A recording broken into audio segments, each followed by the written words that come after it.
بسم الله الرحمن الرحيم والتين والزيتون وطور سينين وهذا البلد الأمين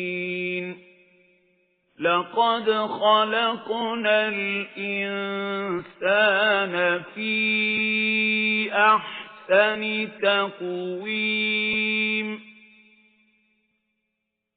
ثم رددناه أسفل سافلين إلا الذين آمنوا وعملوا الصالحات فلهم أجر غير ممنون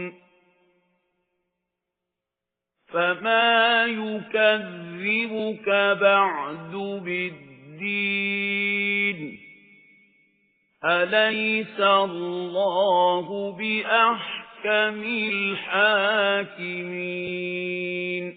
அத்தியாயம் அத்தீன் மக்காவில் அருளப்பட்டது. வசனங்கள் 8. அளவிலா கருணையும் இணையிலா கிருபையும் உடைய அல்லாஹுவின் திருப்பெயரால்.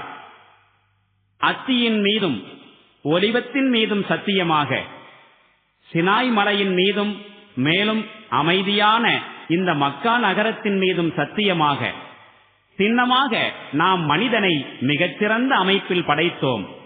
பிறகு நேர்மாறாக தாழ்ந்தவர்களில் மிகவும் தாழ்ந்தவனாக அவனை ஆக்கினோம்.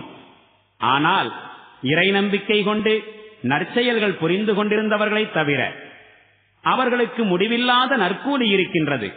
எனவே நபியே, இதன் பிறகும் நற்கூலி தண்டனை வழங்கப்படும் விஷயத்தில் உம்மை யாரால் பொய்யர் என தூற்ற முடியும்?